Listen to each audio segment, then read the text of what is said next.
Friends எல்லோரும் என்ன பண்ணிகிட்ருக்கீங்க?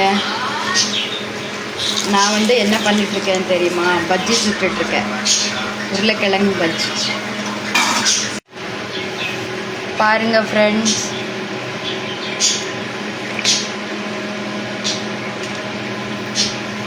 சாப்பிடணும்னு தோணுச்சு, அதுதான் நானே வீட்லேயே பண்ணிக்கலாம் அப்படின்ட்டு நானே வீட்டில் செஞ்சிட்ருக்கேன். எனக்கு உருளைக்கிழங்கு பஜ்ஜின்னா ரொம்ப பிடிக்கும். யாருக்கெல்லாம் உருளைக்கிழங்கு பஜ்ஜி பிடிக்கும்?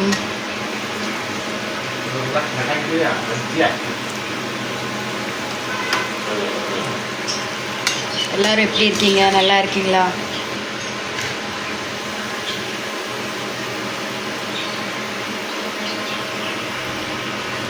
வர ஃபேஸ்புக்கில் ஃபாலோவர்ஸு அன்ஃபாலோ அடிக்கிறீங்க, கம்மியாகிட்டே வருது. என்ன காரணம்னு தெரியல.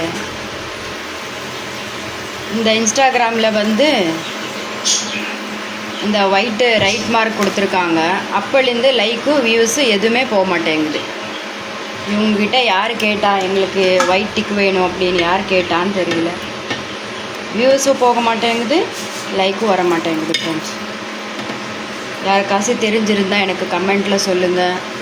எதனால் அப்படி ஆகும், எதனால் அப்படி ஆயிட்டுருக்கு, என்னன்னு தெரியல.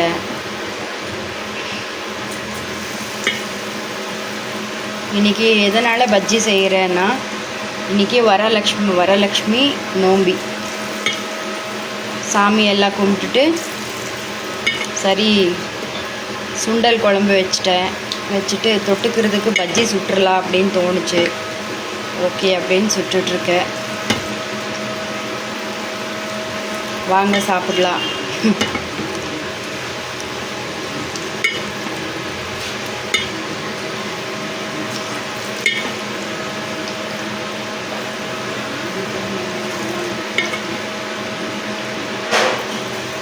டயட் பண்ணலான்னு சொல்லி ஒரு வாரமாக ட்ரை பண்ணிகிட்ருக்கேன். அதுக்குள்ளே பஜ்ஜி திங்கணும்னு தோணுது.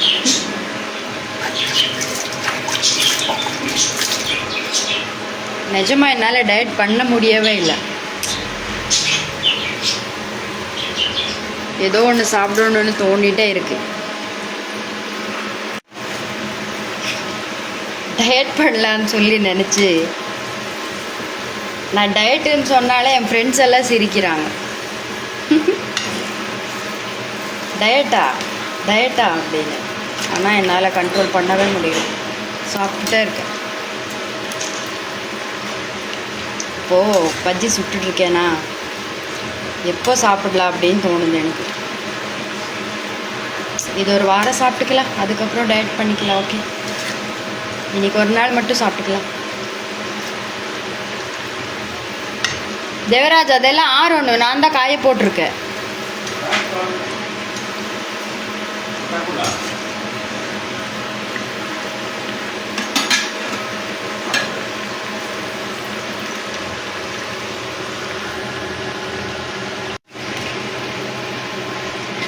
சின்னதாக சுட்டிருக்கேன். சின்ன குட்டியாக உருளைக்கிழங்கு பஜ்ஜி. பிரிச்சிருந்தால் ஒரு லைக் பண்ணிக்கோங்க, ஷேர் பண்ணிக்கோங்க.